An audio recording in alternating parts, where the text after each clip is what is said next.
அனைவருக்கும் வணக்கம். இன்றைய தினமணி செய்தித்தாள்ல என்ன செய்திகள் இருக்கு அப்படிங்கிறத பார்ப்போம். முதல் செய்தியில பார்த்தீங்கன்னா, நமக்கு என்ன குடுத்துருக்காங்கன்னா, வெற்றி நிச்சயம் அப்படிங்கிற திட்டம் தொடங்கப்பட்டிருக்கு. சரிங்களா? அதாவது ஜூலை 1, 2022 பார்த்தீங்கன்னா, நான் முதல்வன் அப்படிங்கிற திட்டம் தொடங்கப்பட்டிருக்கும். அந்த திட்டம் தொடங்கப்பட்டு 3 ஆண்டுகள் நிறைவடைந்திருக்கு. இந்த தருணத்தில தமிழக அரசாங்கம் நம்மளுடைய அந்த திறன் வளர்ச்சிக்காக இன்னொரு திட்டமும் கொண்டு வந்திருக்காங்க. அந்த திட்டத்தோட பேர் தான் நான் முதல்வன் திட்டத்தோட ஒரு தொடர்ச்சியாக வெற்றி நிச்சயம் அப்படிங்கிற இந்த திட்டம். சரிங்களா? இந்த திட்டத்தின்படி பார்க்கிறப்ப, தமிழ்நாட்டில இருக்கக்கூடிய 18 வயது முதல் 35 வயது இருக்கக்கூடிய படித்த வேலை இல்லாத இளைஞர்கள். சரிங்களா? எஜுகேட்டட் அன்எம்ப்ளாய்டு பெர்சன்ஸ் இருப்பாங்கல்ல. அவங்கள கண்டறிஞ்சு, அவங்களுக்கு குறுகிய கால திறன் பயிற்சிகள் வழங்கப்படும் அப்படிங்கிறத சொல்லியிருக்காங்க. அது மட்டும் இல்லாம, அவங்களுக்கு ஊக்கத்தொகையாக ரூ. 12,000 வரைக்கும் அரசாங்கத்தால வழங்கப்படும் அப்படிங்கிறது சொல்லியிருக்காங்க. இந்த வெற்றி நிச்சயம் திட்டத்துக்கு கீழ என்ன பண்ண போறாங்க?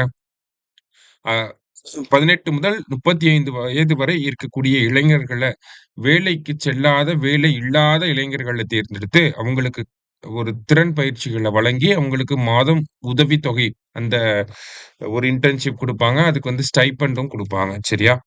கிட்டத்தட்ட 38 தொழிற் பிரிவுகள இந்த திட்டத்துக்கு கீழ அறிமுகப்படுத்தியிருக்காங்க. ஐ மீன் இருக்கக்கூடிய 38 தொழில் பிரிவுகள்ல 165 பயிற்சிகள வழங்குறதுக்கான திட்டங்கள தமிழக அரசாங்கம் செயல்படுத்த போறாங்க. இந்த வெற்றி நிச்சயம் அப்படிங்கிற திட்டத்துக்கு கீழ.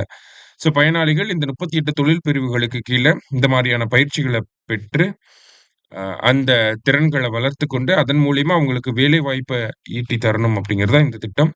இடைப்பட்ட காலத்துல பார்த்தீங்கன்னா, அவர்களுக்கு ஊக்கத்தொகையும் வழங்கப்படுது அப்படிங்கிறது இன்னொரு சிறப்பு அம்சமாக இந்த திட்டத்துல இருக்கு. சரியா? இததான் நம்ப வெற்றி நிச்சயம் அப்படிங்கிற திட்டத்துக்கு கீழ பார்க்கிறோம். அடுத்ததா பார்த்தீங்கன்னா, இன்றைய திருக்குறள். திருக்குறள்ல என்ன சொல்லியிருக்காங்கன்னா, "மக்களே போல்வர் கயவர் அவரன்ன ஒப்பார் யாம் கண்டதில்" அப்படின்னு சொல்லியிருக்கிறாங்க. "மக்களே போல் இருப்பர் கயவர், அவர் மக்களை ஒத்திருப்பது போன்ற ஒப்புமை வேறு எந்த இருவகை பொருள்களிடத்திலும் யாம் கண்டதில்லை" அப்படின்னு திருவள்ளுவர் சொல்றார். ஸோ கயவர்கள் மக்களைப் போலவே மக்களோட மக்களாகவே இருப்பாங்க. அந்த மாதிரியான ஒரு சிமிலாரிட்டீஸ நம்மனால எங்கேயுமே பார்க்க முடியாது. என்னால எங்கேயும் பார்க்க முடியல. அப்படின்னு வள்ளுவர் சொல்றார். திருக்குறள் எண் 1071 அதிகாரம் கயமை. அடுத்தது இந்திய கடற்படையில் இணைந்த ஐஎன்எஸ் தமால் போர்க்கப்பல் அப்படின்னு குடுத்திருக்காங்க. இந்த ஐஎன்எஸ் தமால் அப்படிங்கிற போர்க்கப்பல பார்த்தீங்கன்னா, சிம்பிளா இத தெரிஞ்சுக்கிட்டா போதும். ரஷ்யா உருவாக்கி குடுத்திருக்காங்க இந்த ஐஎன்எஸ் தமால் அப்படிங்கிற போர்க்கப்பல. இந்த ஒரு போர்க்கப்பல பொறுத்தவரைக்கும் பார்த்தீங்கன்னா, பிரம்மோஸ் ஏவுகணை அதாவது ஏவுகணைகள தாங்கிச் செல்லக்கூடிய வகையில இந்த போர்க்கப்பல் அப்படிங்கிறது உருவாக்கப்பட்டிருக்கு. அதுல என்ன ஏவுகணைய பொருத்தியிருக்காங்க அப்படின்னு பார்த்தீங்கன்னா, பிரம்மோஸ் ஏவுகணைய பொருத்தியிருக்காங்க. ஓகேவா? அடுத்ததா பார்த்தீங்கன்னா, நமக்கு ப்ராஜெக்ட் 17A அப்படிங்கிறதும் நம்ம கடற்படையோட ஒரு முக்கியமான ஒரு ப்ராஜெக்ட். நீலகிரி வகை போர்க்கப்பல்கள உருவாக்கிட்டு இருக்கிறாங்க. சரியா? அது ஒரு டைப் ஆஃப் போர்க்கப்பல் அப்படின்னு சொல்லுவாங்க. சரியா? இந்த போர்க்கப்பல்ல 2வது போர்க்கப்பலான உதயகிரி அப்படிங்கிற போர்க்கப்பலையும் நமக்கு ரெடி பண்ணி குடுத்திருக்காங்க. யாருன்னா கார்டன் ரீச் மற்றும் மசகான் ஷிப் பில்டர்ஸ் இருக்காங்க இல்லையா? மும்பை மற்றும் கல்கத்தால. இவங்க தான் இத பண்ணி குடுத்துருக்காங்க. ஓகேவா? மும்பைல பார்த்தீங்கன்னா மசகான், கார்டன் ரீச் அப்படிங்கிறது கொல்கத்தால வரும். சரியா? பேசிக்கா எதுனா விஷயங்கள் இதெல்லாம் அவ்வளவா எக்ஸாம்லயும் ரிஃப்ளெக்ட் ஆகுறது கிடையாது. இருந்தாலும் ஜஸ்ட் தெரிஞ்சுக்கணுமே அப்படிங்கிறதுக்காக பார்க்குறோம். அடுத்தது, உச்சநீதிமன்ற ஊழியர்கள் நியமனத்தில் முதன்முறையாக இடஒதுக்கீடு அப்படின்னு குடுத்திருக்காங்க. அதாவது உச்சநீதிமன்ற ஊழியர்கள் இருப்பாங்க இல்லையா? உதாரணத்துக்கு பதிவாளர்கள் இருப்பாங்க. அ நூலக உதவியாளர்கள் இருப்பாங்க. அ நீதிம நீதிமன்றங்கள், நீதிபதிகளுக்கான அலுவலர்கள்லாம் இருப்பாங்க.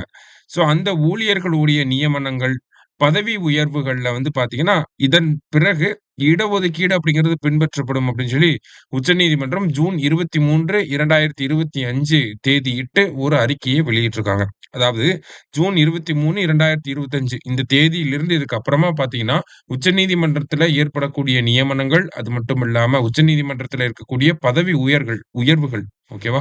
அந்த ஊழியர்கள் மத்தியில இருப்பாங்கல்ல, சுப்ரீம் கோர்ட்னா அங்க இருக்கக்கூடிய ஆபீசர்ஸ்லாம் இருப்பாங்க இல்லையா? அந்த சப்போர்ட் ஸ்டாஃப்லாம் இருப்பாங்க இல்லையா?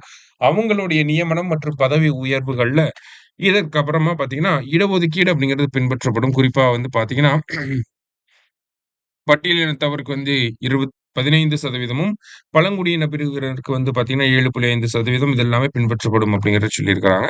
அதே மாரி உச்சநீதிமன்றம் இடஒதுக்கீடு அப்படின்னு சொல்லி பார்க்கிறப்ப, கே.ஜி. பாலகிருஷ்ணன் அவர்கள கடந்து நம்மனால போக முடியாது. கே.ஜி. பாலகிருஷ்ணன் அவர்கள் வந்து பார்த்தீங்கன்னா, இந்தியாவுடைய முதல் பட்டியலினத்தைச் சேர்ந்த முதல் தலைமை நீதிபதியாக இருந்திருப்பார். ஓகேங்களா? பட்டியலினத்தைச் சேர்ந்த முதல் தலைமை இந்திய நீதிபதி யார் அப்படின்னு சொல்லி பார்த்தீங்கன்னா, கே.ஜி. பாலகிருஷ்ணன் அவர்கள். அதன் பிறகு வந்தவர் தான் வந்து பார்த்தீங்கன்னா, 52வது உச்சநீதிமன்ற தலைமை நீதிபதியாக தற்போது இருக்கக்கூடிய பி.ஆர். கவாய். ஓகேங்களா? 2வது பட்டியலினத்தைச் சேர்ந்த உச்சநீதிமன்ற தலைமை நீதிபதியாக இருக்கார். அது மட்டும் இல்லாம, நம்மளுடைய பி.ஆர். காவாய் அவர்கள் வந்து பார்த்தீங்கன்னா, பௌத்த மதத்த சார்ந்தவராக இருக்காரு. பௌத்த மதத்திலிருந்து வந்த முதல் உச்சநீதிமன்ற தலைமை நீதிபதி யார் அப்படின்னு சொல்லி கேட்டீங்கனாலும், அது வந்து இவர் தான். ஓகேங்களா? பி.ஆர். காவாய் அவர்கள் தான். சரியா? அடுத்ததா பார்த்தீங்க அப்படின்னா, நமக்கு ரயில் ஒன் அப்படிங்கிற ஒரு செயலிய மத்திய ரயில்வே அமைச்சர் வந்து அறிமுகப்படுத்தி வச்சிருக்கார். ஸோ, நமக்கு ரயில்வே துறையுடைய பல்வேறு சேவைகளுக்கு பல்வேறு செயலிகள் வந்து இருக்கு. இப்போ உதாரணத்துக்கு ஐஆர்சிடிசி இருக்கு. யூடிஎஸ் அப்படிங்கிற செயலி இருக்கு. இந்த மாரி தனித்தனியா நெறைய செயலிகள் இருந்துச்சு இல்லையா? ஸோ, அதனுடைய சேவைகள் எல்லாத்தையுமே ஒருங்கிணைச்சு ஒரே செயலியில வழங்குறது தான் இந்த ரயில் ஒன் அப்படிங்கிற செயலி. இந்த ரயில் ஒன் செயலியில நீங்க டிக்கெட் புக் பண்ணிக்கலாம். அன்ரிசர்வ்ட் டிக்கெட் புக் பண்ணிக்கலாம். பிஎன்ஆர் நம்பர் செக் பண்ணிக்கலாம். இந்த மாரி பல்வேறு சேவைகள் ட்ரெயின்ல போறப்ப ஃபுட் ஆர்டர் பண்ணிக்கலாம். இன்கேஸ் அந்த நீங்க போறக்கூடிய ட்ரெயின்ல கேட்டரிங் இருந்துச்சு அப்படிங்கிறப்ப. ரயில்ல இருக்கக்கூடிய மத்த சேவைகள வந்து பத்தி தெரிஞ்சுக்கலாம். டிக்கெட் முன்பதிவு செஞ்சுக்கலாம். இந்த மாரி எல்லாமே வந்து இந்த ஒரே ஒரு செயலியிலேயே நம்ம பண்ணிக்கலாம். அதனால தான் ரெயில் ஒன் அப்படின்னு சொல்லி பேர் வச்சிருக்காங்க. ஓகே. ஒரே ஆப்லயே எல்லாத்தையும் பண்ணிக்கிறதுனால ரயில் ஒன் அப்படின்னு சொல்லி பேர் வச்சிருக்காங்க. சரியா? மத்தபடி பார்த்தீங்கன்னா, இன்னைக்கு பிர்மிங்ஹாம் டெஸ்ட் நடக்க போகுது. பார்ப்போம் என்ன பண்றாங்கன்ட்டு. ஸோ, இன்றைய செய்தித்தாள்ல இருந்து முக்கிய செய்திகள பார்த்திருக்கோம். நன்றி.